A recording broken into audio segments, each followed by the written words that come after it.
26th year Halamanan Festival, Giginto, Bulacan. Maligayang pagdiriwang sa bayan ng Giginto. Tara, punta tayo dun sa may simbahan. Panoorin natin yung indakan at sayawan dito sa Giginto. Kamali tayo ng pinuntahan kanina. Kala natin doon dadaan sa flyover, sa footbridge I mean. Kasi tinanong natin doon sa mga nagbabantay, sabi doon daw dadaan.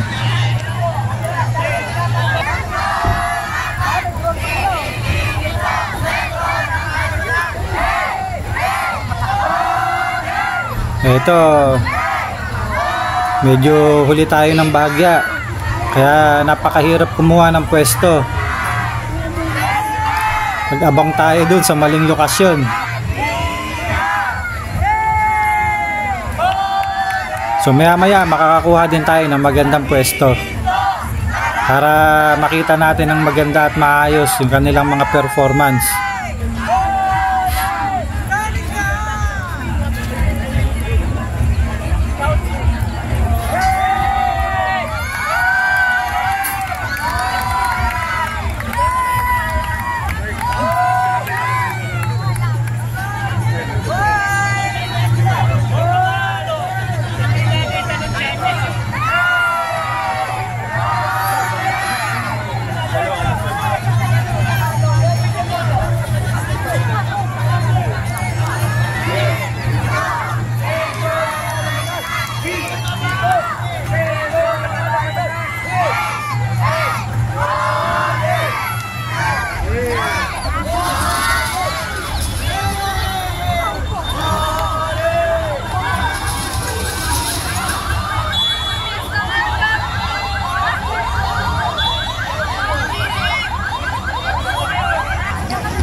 Huwag kayong aalis ha, tapusin nyo hanggang dulo. Dahil nandoon sa likuran, ang bisitang inaabangan nila, si Jillian Ward. So siya yung bisita ngayong taon dito sa bayan ng Giginto. Mapapansin nyo, napakahirap talaga kumuha ng pwesto, napakaraming tao. Ito, Barangay Daungan. So bali 14 na barangay nga pala ang naglalaban-laban dito. So pagandahan ng costume, pagalingan ng sayaw, para makuha kung sino man yung panalo.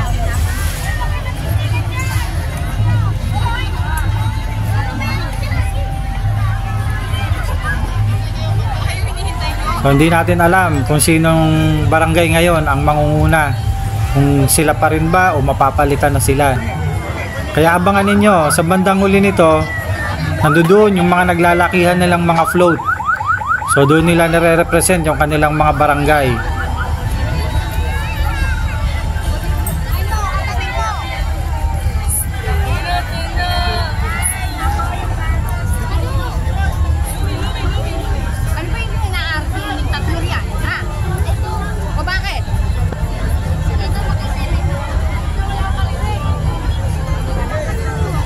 Kung sa Cebu mayroong Sinulog Festival, dito naman sa Giginto mayroong Halamanan Festival.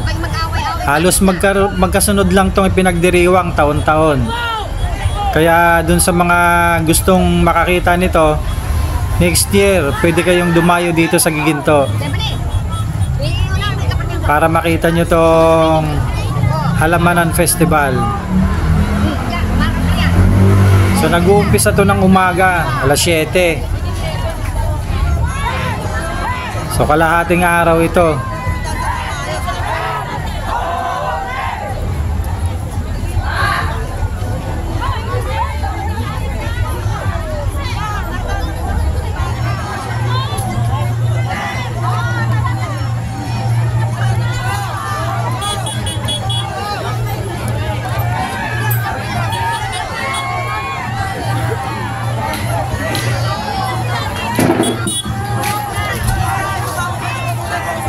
Nga pala, doon sa mga hindi pa nakasubscribe, mag-subscribe na kayo.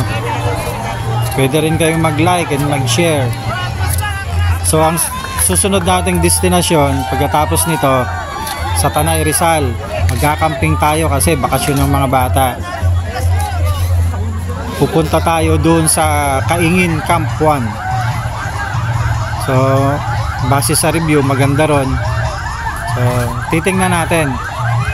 Kaya kung hindi pa kayo nakasubscribe, mag-subscribe na kayo para kasama namin kayo sa aming adventure.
Sa costume pa lang magaganda na rin, talagang makukulay.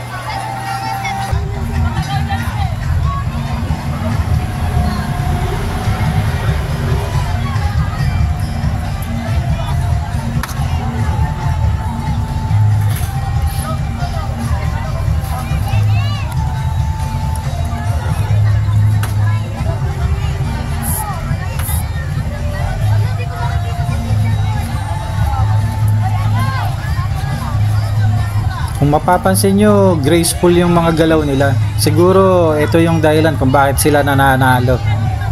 So hindi ganun kabilis yung mga kilos nila.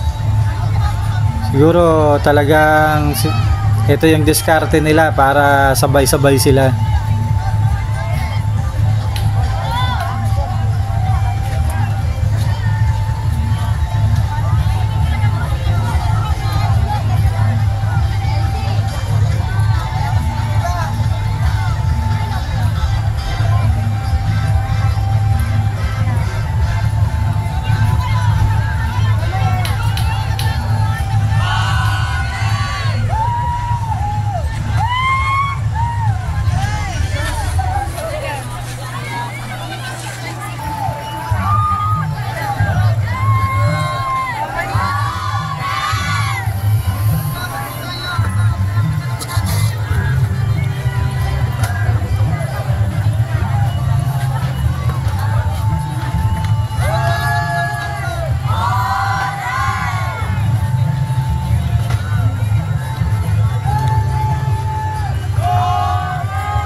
Susunod, Barangay Pretil.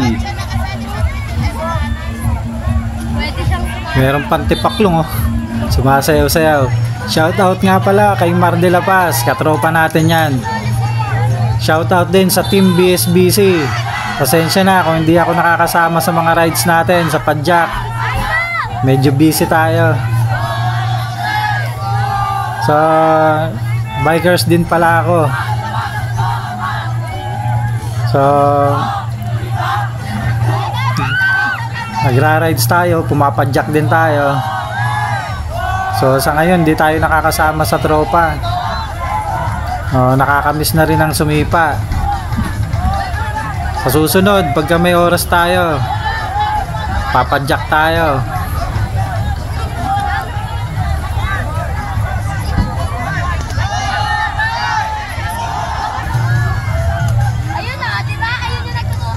Susunod, Barangay Santa Rita.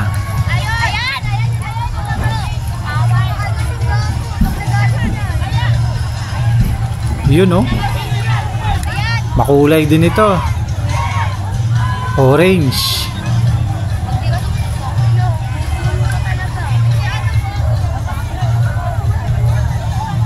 Maganda rin yung mga costume nila oh.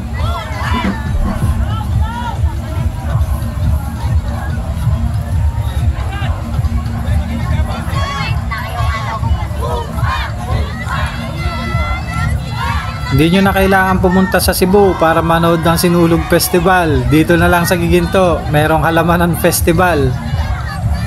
So medyo malapit. Hindi na kayo tatawid dagat. Next year, pwede kayong manood dun sa mga malalayong lugar. Baka gusto nyong dumayo dito sa Giginto. Eto, merong mga ito na yung panghuli. Makulay, ang dami. Kulay dilaw naman ito. Ito pala yung ika-14 na barangay. So nasa likod nito si Jillian.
Pagkatapos nito, yung mga float naman. Tingnan natin yung mga naglalakihan nilang mga float.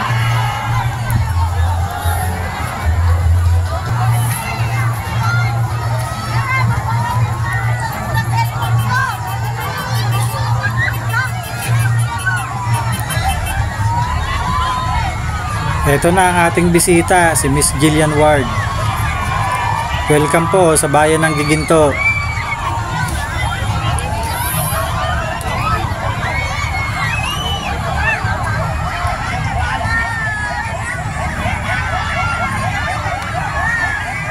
So, ang daming nagpapa-autograph oh.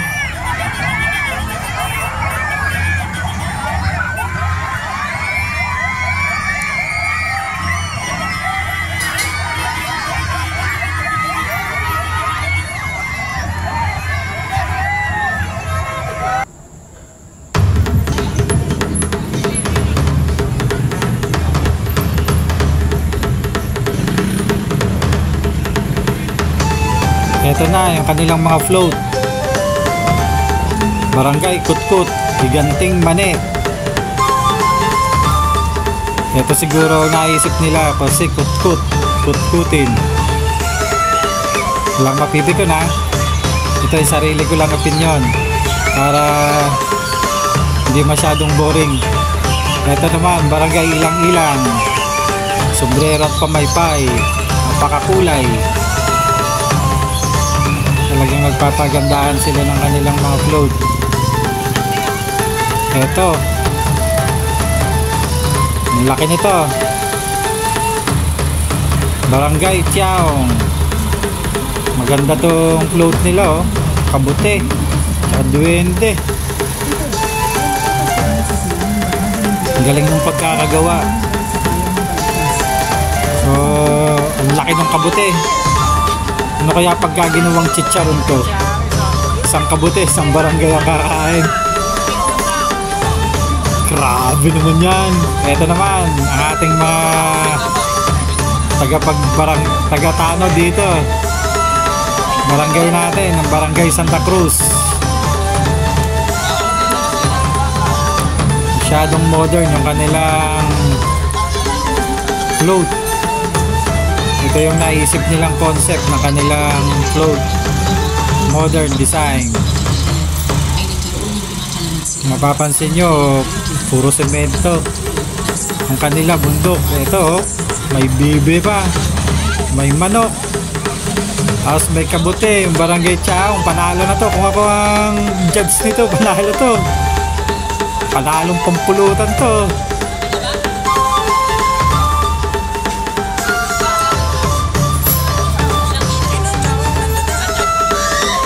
Ang galing ng Barangay Tiaong oh. Talagang pinaghirapan nila yung kanilang float. Ito din, lahat naman pinaghirapan, kaya lang kakaiba yung kanila. Ito, Barangay Tabi. Ganda rin oh. Makulay. Puro painting, daming painting nito.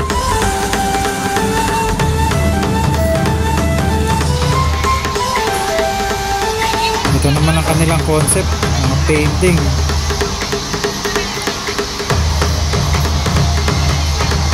Barangay Tabi. Ito, ang susunod,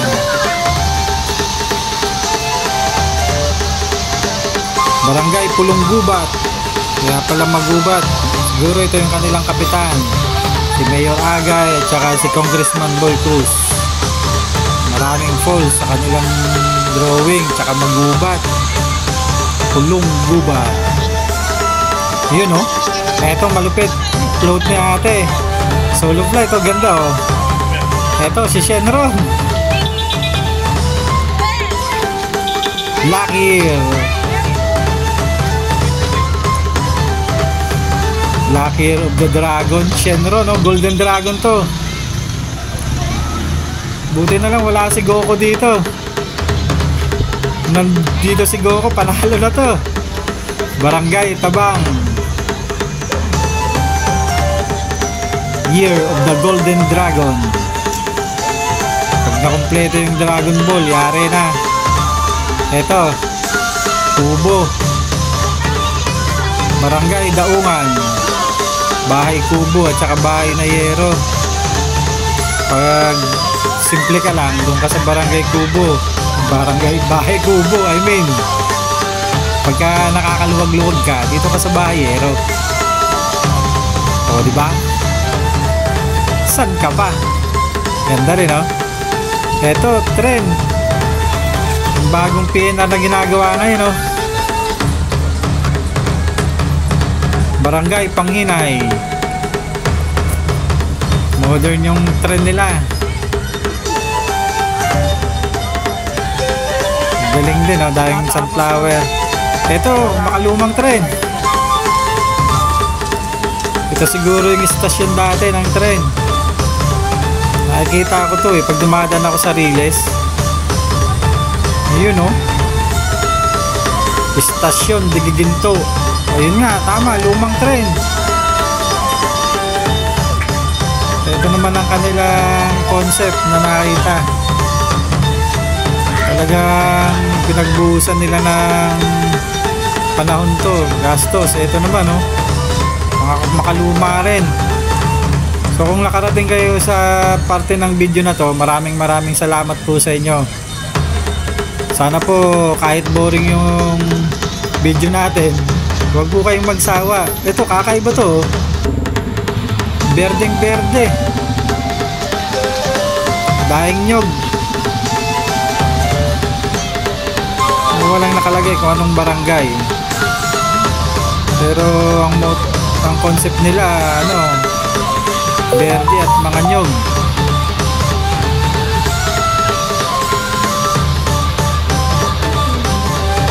Kakaiba to. So barangay Santa Rita, laki ng tutubi, giganting tutubi naman to. Talagang literal na halaman to. Halaman ng festival talaga to. Puno ng magagandang halaman, iba't ibang klase ng halaman. Ang news nila oh, busy sa pagsa-cellphone. Sorry po. Ayun oh, galing oh, daming halaman, gaganda oh. Ito si Islaw, giganting kalabaw to, barangay Tuktukan. Napakalaking kalabaw nito. Ang nakakita ng kalabaw na mayroong barangay sa ibabaw, sa likod, kasakay sa likod ni Islaw oh. Galing din oh. Laking kalabaw nito, pinakamalaking kalabaw sa mundo to. Barangay Tuktukan, giganting kalabaw. So muli po, maraming salamat sa inyo. So magkita-kita tayong muli sa susunod nating adventure at mga gala. Maraming pong salamat.